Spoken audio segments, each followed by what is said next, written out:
$60 million, gone in 6 hours, and not one hacker involved. That is what a broken change management process cost Facebook on October 4, 2021, when Facebook, Instagram, and WhatsApp vanished from the internet for most of a workday. The cause was not an attacker. It was one routine command nobody could undo fast enough. Here is the thread we pull all the way through this episode, the one detail that should make every test taker sit up. A tool was built specifically to catch that exact mistake before it went live, and one bug let the bad change sail right past it. Hey everyone, Kai here, and let me put a number on why that detail matters. An engineer ran a maintenance command to measure backbone capacity, and it disconnected every data center from the world at once. Withdraw the routes, and the whole company falls off the map. That is the math of an ungoverned change.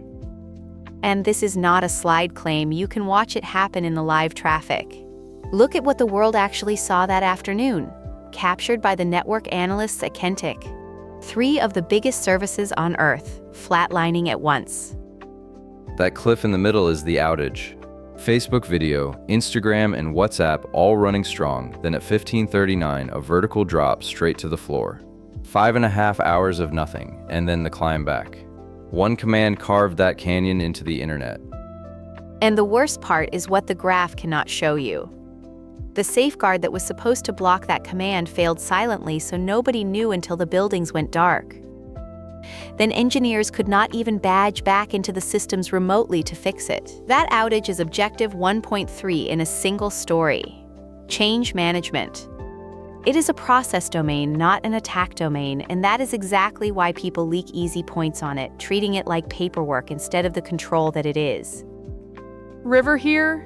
Define the term once precisely, and the whole episode opens up. Change management is the formal process for requesting, reviewing, approving, and documenting any change to a system. 3 words carry the weight: formal, approving, documenting. Formal means a defined path, not a whim. Approving means a second set of eyes. Documenting means the change survives the person who made it. The exam tests each one separately. And that third word does the most work over time. Say more about it, River, because people skip it. Documenting is not for you. It is for the next engineer at 3 in the morning who has to understand a change you made 8 months ago and have long forgotten. Undocumented change is a system only one person can safely touch, and that person eventually leaves. Nova here, and here is the pattern that ties this to every other failure domain. Most serious outages are not attacks at all. They are a change somebody made on a Tuesday, well-intentioned, without thinking it all the way through. It is the same shape as a pilot skipping the pre-flight checklist. The plane is fine. The weather is fine. The discipline is what was missing, and the discipline is the whole point. The cost is wildly asymmetric, which is the part people underestimate. The discipline costs you maybe 20 minutes of paperwork before the change. Skipping it can cost 6 hours and $60 million after the change. As a ratio, that is not a close call. The single thing that separates a 5-minute incident from a 5-hour one is one question. Did you have a way to undo it? A change with an owner, an approval, a test result, and a working backout plan recovers fast. A cowboy change recovers from memory in the dark while the clock and the money burn. Here is the whole life cycle, the map for the episode. You request the change, you run an impact analysis, you take it for approval. Then you test it in staging, you run it inside a change window, and you keep a backout ready in case it fails. Notice the last step on that board. Backout is not a footnote. It is designed in from the beginning, before the change is ever approved. If you cannot describe how to undo a change, you are not ready to make it. Read the order carefully, because the sequence is the lesson. You test in staging first, then you bring the test results to approval, because a board cannot say yes responsibly without proof. The exam wants every stage, but the spirit is simpler. Each stage exists to make the next one safe. Before we go further, one question lands under every video on this topic, and Nova has been sitting on it. Nova, you frame it better than I would, so go ahead. Happy to. Here is the question everyone studying this domain asks out loud. Is change management actually a security plus topic, or just IT paperwork I can skip on the exam? Because honestly, it reads like project management, not security. Great question, and it earns its own objective for a reason we will prove. Hold that thought. We are about to walk a real change request, settle a live debate over how much process is too much, then crack open a terminal for the trick almost nobody teaches, where Git becomes a literal backout plan.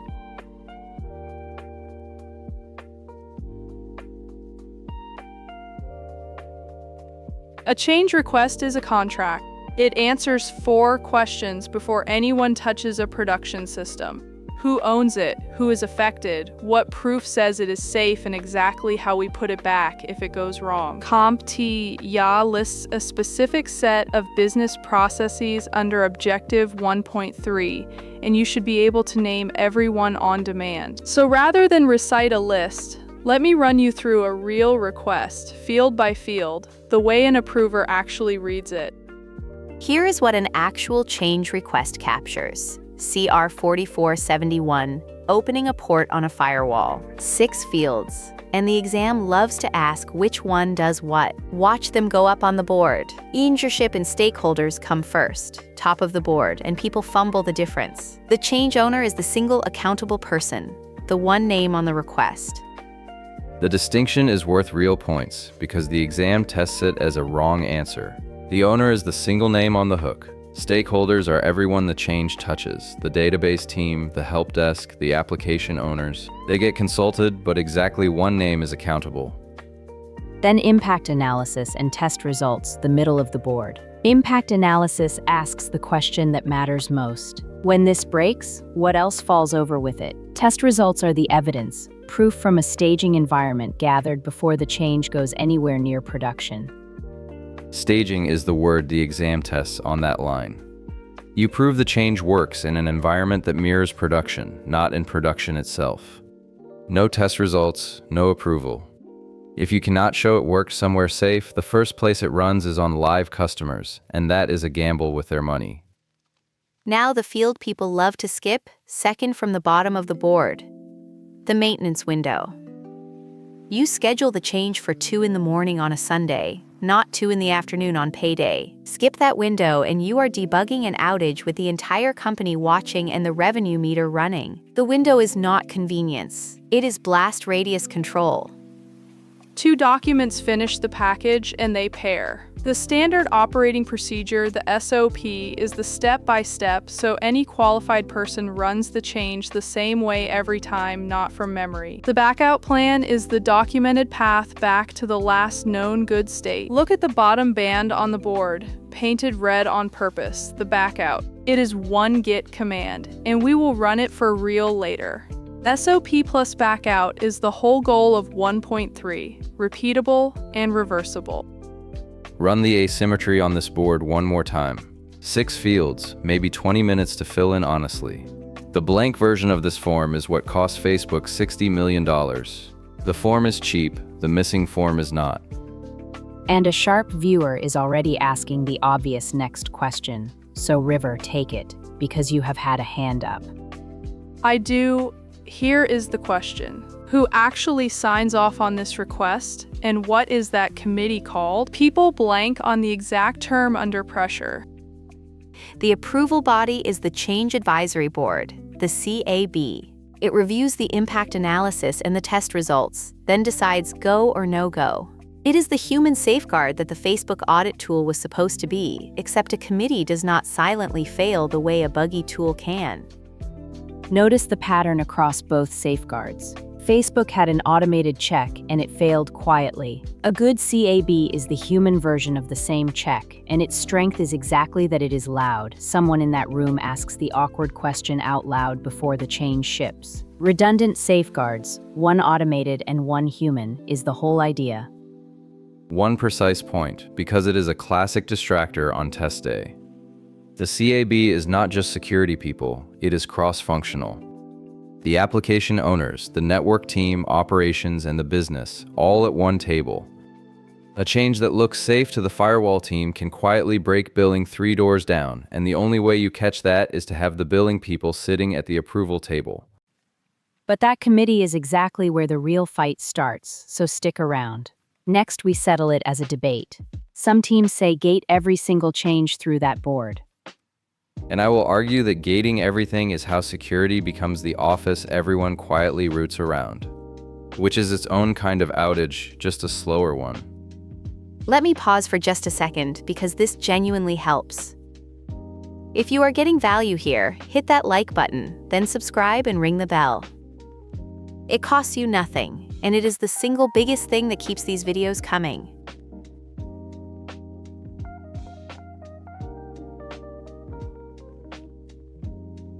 Change management is not one size fits all, and the exam tests whether you feel the tension. So we are running this one as a debate, with a real fight at the center of it. The stakes are concrete. Too much process and your own team revolts and works around you. Too little and you are the next 6-hour outage. Kai thinks heavy process is where security goes to die. River thinks every change is an outage until proven otherwise. I will steer and we resolve to what the framework actually says. River, open it. Every change is a potential outage until you have proven it is not. The Facebook command had no effective gate, and the company vanished for 6 hours. Formal approval, a tested backout, a scheduled window that is not red tape. That is the difference between a near miss and a headline. And that is exactly how you get a security team everyone rotes around. Rooting around me is a policy failure, not a reason to drop the gate. If the process is so heavy people bypass it, you fix the process. You do not abolish the one thing standing between a typo and a national outage. Then let me sharpen it with a number. A team that needs a 3-day committee review to change a log level will bypass it every single time, and now your changes are invisible, which is strictly worse than slow. Here's the part people miss. Speed is itself a security property, and the faster you can patch, the smaller your exposure window. Process that delays a critical patch is a risk wearing a suit. Hold there, Kai. Before you run with that, River, answer his audit point first. Can a fast process still be a real process? Or is any speed automatically a compromise on safety? It can. A low risk, well understood, automated change can be safe and fast. What I will not accept is fast and ungoverned. Fast with a tested rollback is fine. Fast with no undo is the cowboy move that burned Facebook for 6 hours. I will concede that fully. I am not arguing for no process. I am arguing against treating a one-line config tweak and a core database migration as identical paperwork. Tier them by risk, and most of our disagreement dissolves. The ceremony should scale with the danger, not sit flat at maximum for everything. And I will meet you there, because uniform maximum ceremony has a hidden cost you are right about. When the trivial change and the dangerous change cost the same to push, people stop distinguishing them in their own heads. The whole point of tiering is to spend your attention where the blast radius is real. Then let me press the hardest case at both of you. A critical 0-day drops at midnight, and you must patch now. The change board is asleep. What happens to your beautiful process? That is the emergency change, and the exam loves it. You patch immediately under a pre-authorized emergency path, then you document it and bring it to the board after the fact for review. The key word is pre-authorized. The emergency lane is itself a planned, approved process. You decided in calm daylight how you would move fast in a crisis, so the fast path is not improvised at midnight. No problem with that, as long as it is a defined path, not an excuse. The danger is when every change suddenly becomes an emergency to dodge the process. An abused emergency lane is just the cowboy move with better branding. And that is the verdict the modern frameworks land on, so let me say it plainly. The answer is not maximum control, and it is not maximum speed. It is risk-tiered change management. CompTIA and the ITIL change model point the same way. Classify the change first. A standard, low-risk, pre-approved change gets an automated fast path. A normal change goes to the change advisory board. An emergency change gets an expedited review with a mandatory record written up afterward. Speed where it is safe, gates where it counts. Both of you were half right. I will take half right, but one non-negotiable survives in every tier. Even the fastest path keeps a backout. The day you ship a change you cannot undo is the day risk tiering stops protecting you. Agreed. Tier the ceremony, never the rollback. That is a verdict I can sign. Then here is where we land it. Exam ready. Match the rigor of your change process to the risk of the change. Low-risk changes move fast on a pre-approved path. High-risk changes go through the board, and every tier keeps a working backout. That is risk-tiered change management, straight from the framework, not our opinion.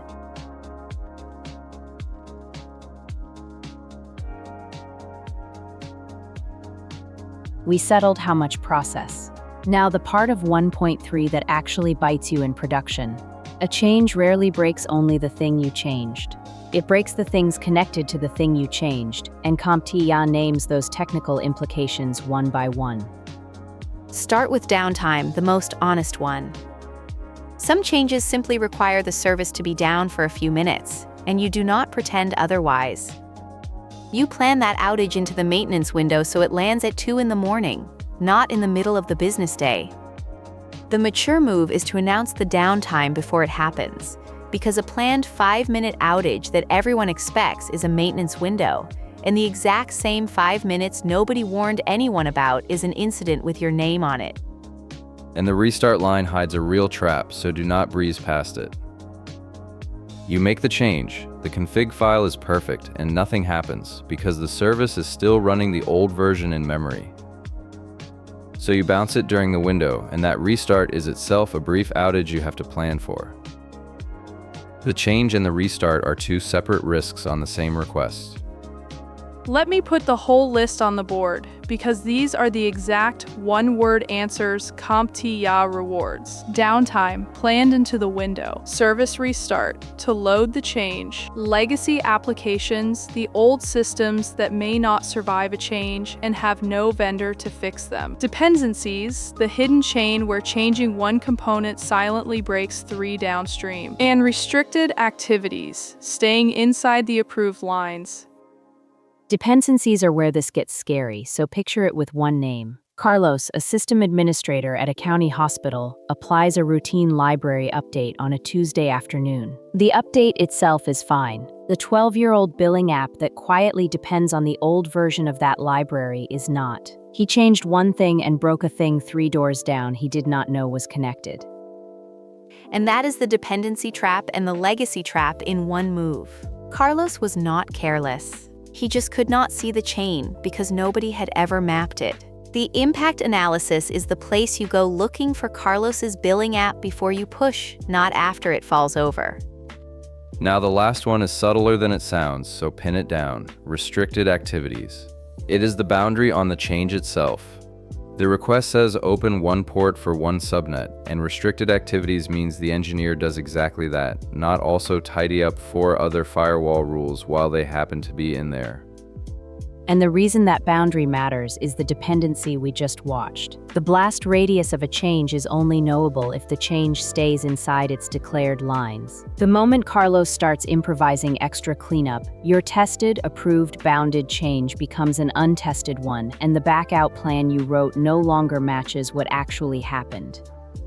Which is why the discipline is one change, one request, one undo. Everything on this list, downtime, restarts, legacy apps, dependencies, restricted activities, is just a different way of saying the same thing. Know exactly what your change touches before you make it, and keep it inside those lines. And the legacy app trap deserves one more beat because it flips the usual instinct. Your gut says patch the old system first. It is the most fragile. The discipline says the opposite. The older and more unsupported a system is, the smaller and more carefully tested the change and the more complete the backout, because if that change breaks it, no vendor is coming to save you. You are the vendor now. And here is the through line into the next scene. Everything we just listed you can actually see line by line before you ship. There is a tool that shows you exactly what a change touches, who made it, and how to undo it. Most of you already have it installed.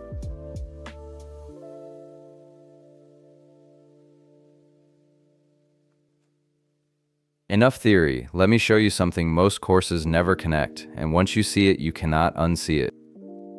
The backout plan, the version control, the whole life cycle.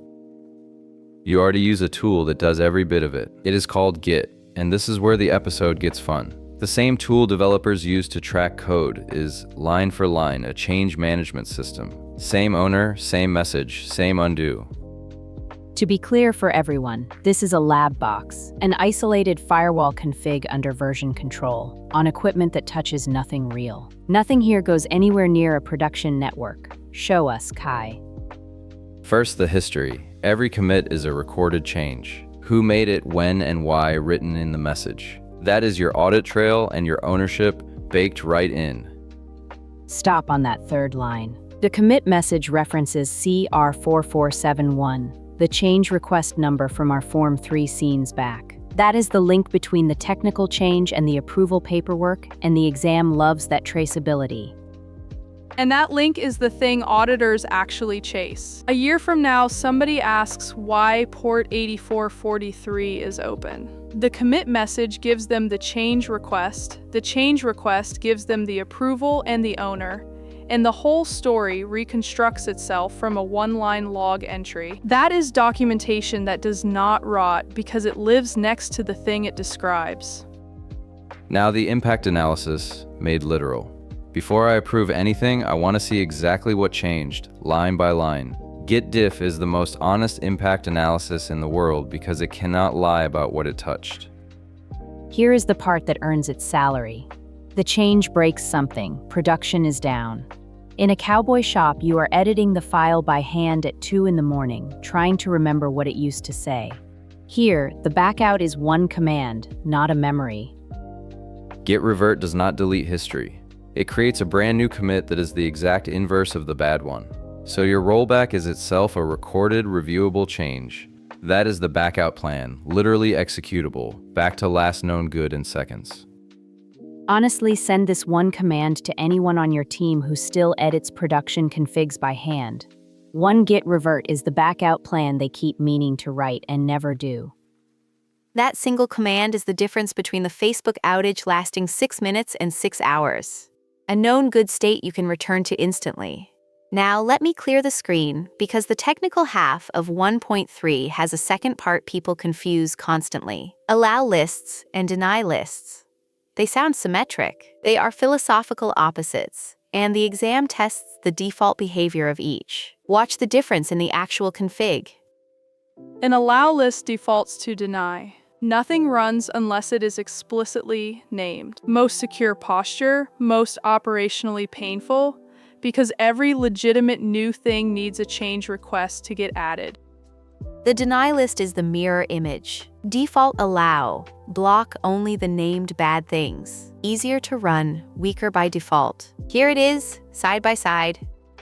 Here is the trap on test day. If the question wants maximum security, the answer is the allow list, default deny. If it wants you to block one known threat without breaking everything else, the answer is the deny list. Match the default behavior to what they are asking for.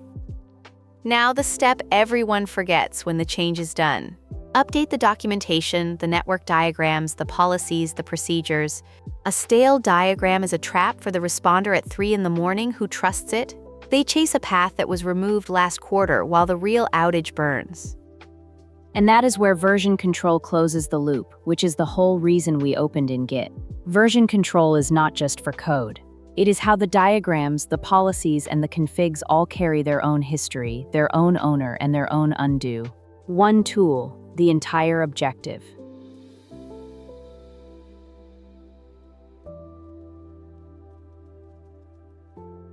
Last concept, from Objective 1.2, and it pairs perfectly with change management.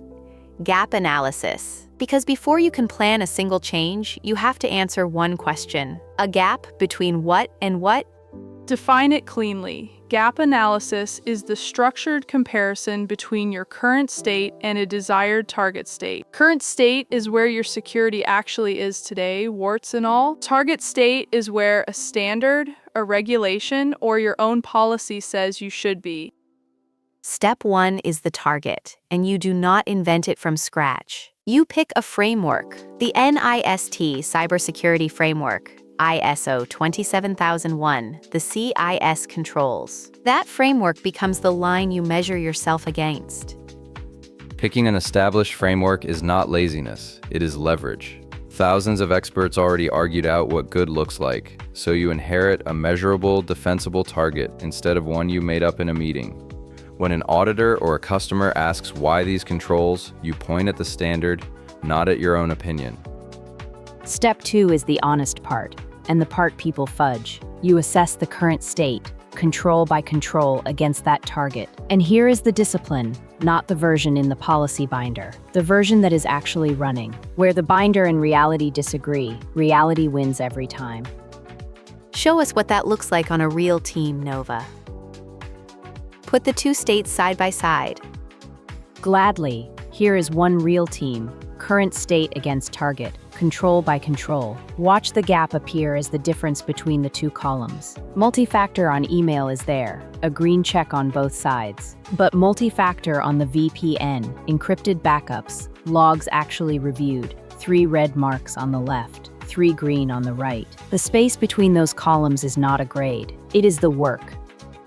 Make it concrete with a name. Picture Priya, a brand new security lead at a 40-person regional clinic that just landed a hospital contract. The contract demands the HIPAA security rule baseline, so that becomes her target state. Now she walks the clinic, control by control.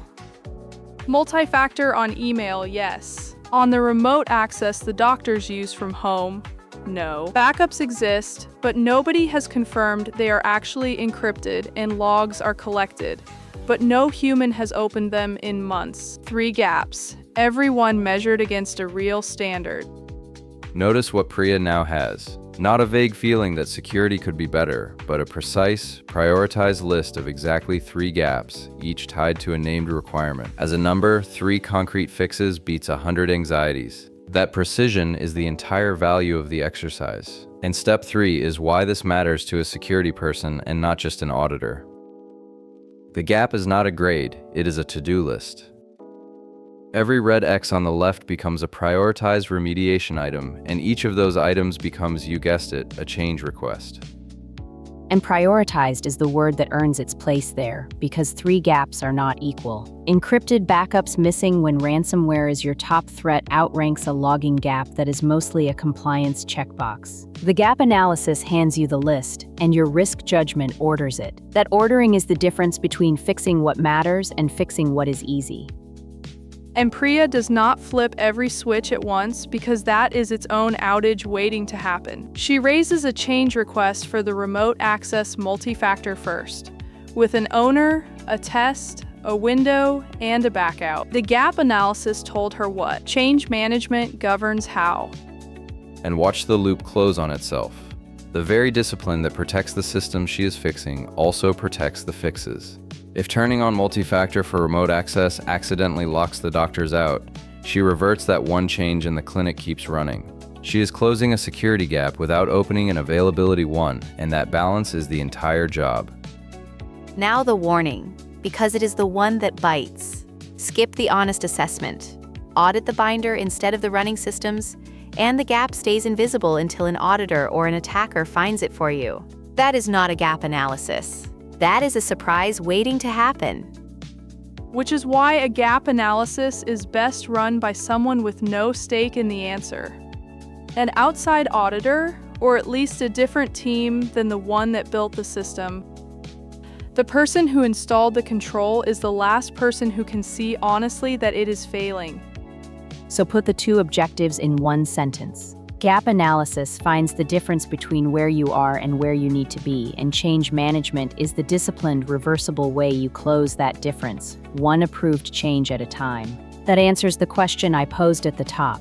Process is a control.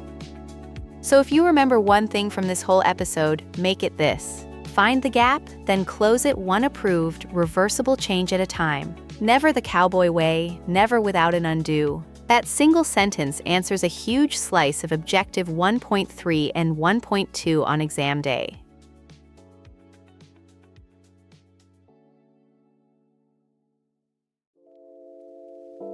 the whole episode in one breath. Change management, Objective 1.3, is the disciplined, reversible way you alter a system. Gap analysis 1.2 is how you find what needs changing first. Find the gap, close it one safe change at a time.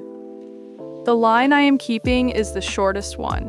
If you cannot describe how to undo a change, you are not ready to make it. Write the backout before you write the change. Do that one thing, and future you is never the engineer rebuilding from memory in the dark. And the number I cannot unhear is the asymmetry. 20 minutes of paperwork before versus 6 hours and $60 million after. On any team at any size, the trade is not close. Next up is the one topic that trips more candidates than anything else on this exam. We encrypt a file live, change a single byte, and watch the entire hash explode. Cryptography, symmetric versus asymmetric versus hashing, made obvious in a terminal. If this connected dots other courses leave loose, hit like and subscribe so this Security Plus run keeps building toward your pass. And the free practice quizzes for these objectives are waiting at certs.professorerica.com, so test yourself before exam day. Before you go, one we genuinely could not settle.